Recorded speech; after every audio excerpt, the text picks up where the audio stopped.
Hello, I'm James Keating, and welcome to this edition. In this, I'm going to call it Red Boat Wing Chun Volume 2, or Number 2, because I already did one here a few weeks back. Some of you may remember that. It's still available if you need to go back and look at it.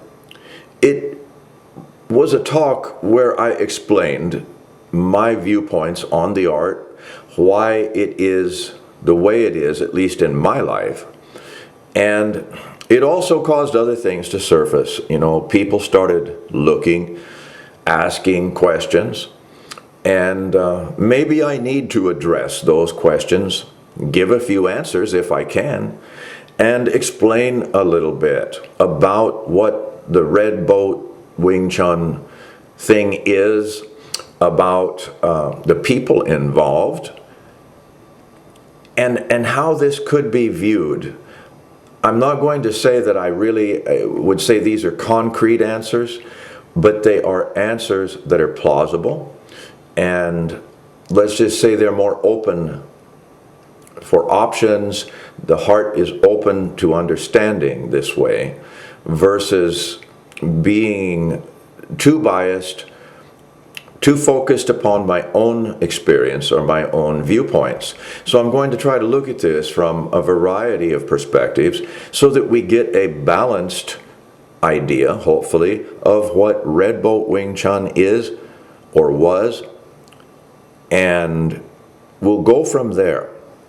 And we'll start by saying that there's a gentleman, his name is Gray, and Mr. Gray has put out a book on Fook Young, mainly.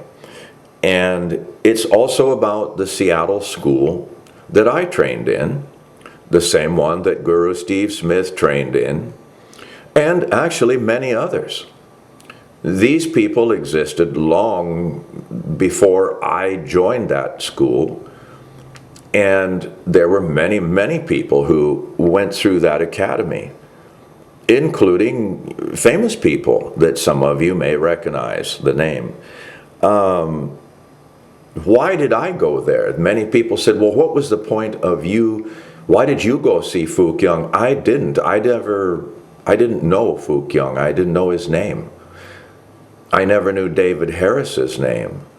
I went there seeking an instructor who was there, who was working with those two men, kind of a co-instructorship there. There seemed to be 3, maybe at some point even 4 instructors that were involved.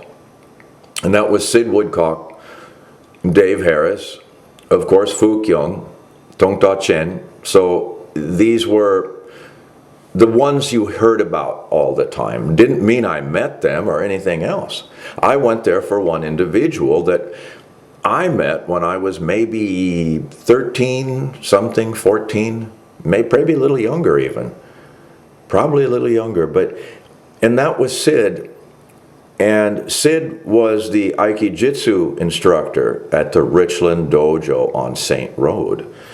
And back in those days, in the 60s, there wasn't a lot of martial arts schools.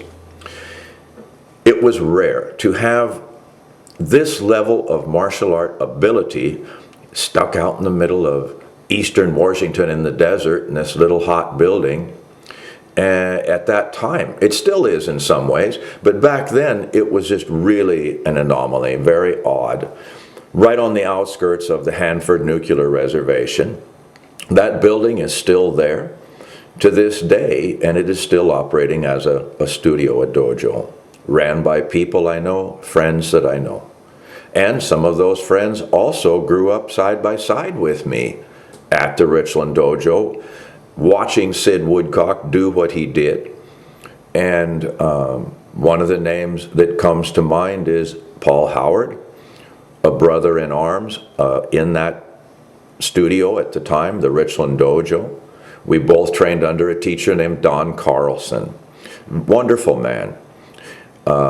Morris Mack, the karate teacher from Yakima, also was there and helped our growth in karate. Doshinkan is what they call it now. Back then was Shudokan under Toyama, a different offshoot from Shotokan and Funakoshi, but still roughly the same. So we really didn't know what we had at that time. But as I grew older, more and more experience, I saw that this was a unique aspect in my life. And so as I was growing up, I always wanted to reconnect with some of those teachers, because there was a number of them under Sid Woodcock that were also teachers. And I couldn't really find them too easily. And to go over each name and where they were and everything, this is beyond the scope of what this talk is about. But I did eventually find Sid, and as a grown man now, many years later, 30 years later, we had all parted, and I decided I would find him and train with him if it was possible again. And Sid ran Detonics, which was hostage rescue, high explosives, etc. He was at the Seattle Towers in the penthouse there.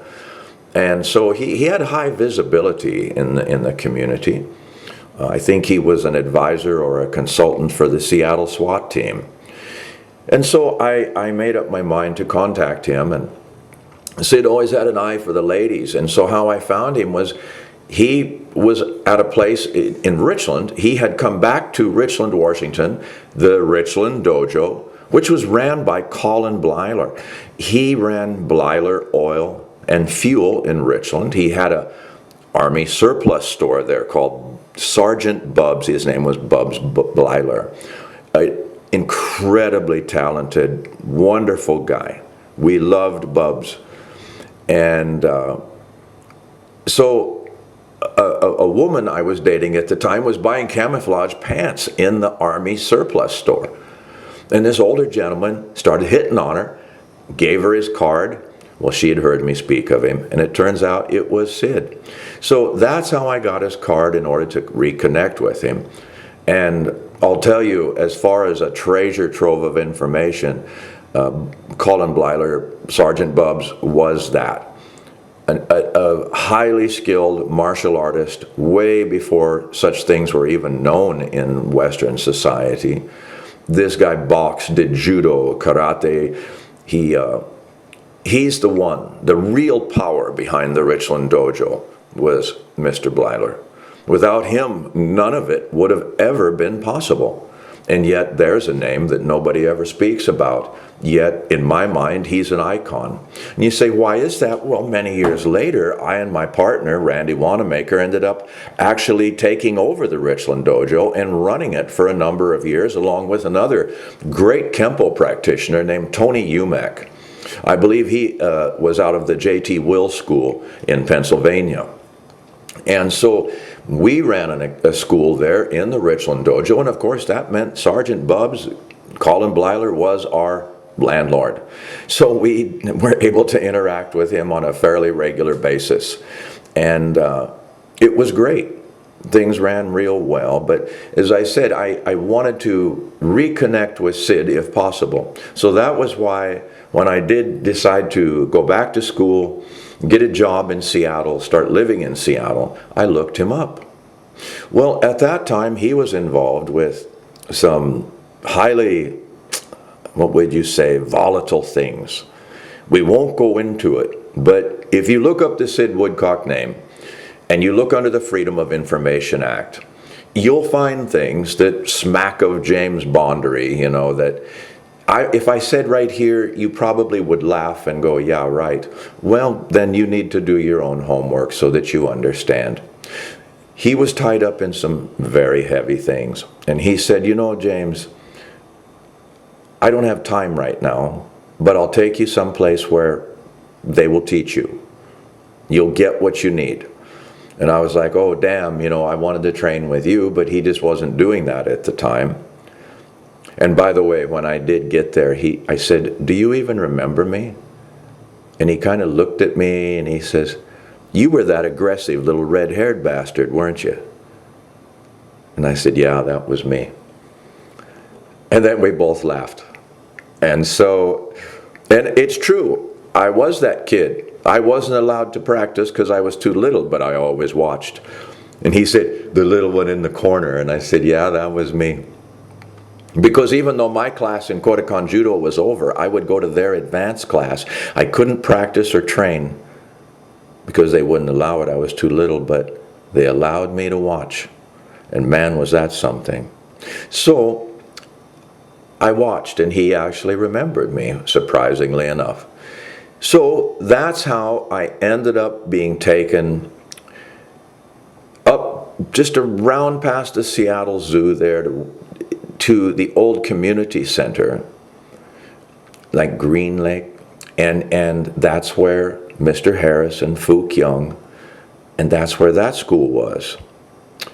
And it was in an old, like a school building. It was red brick.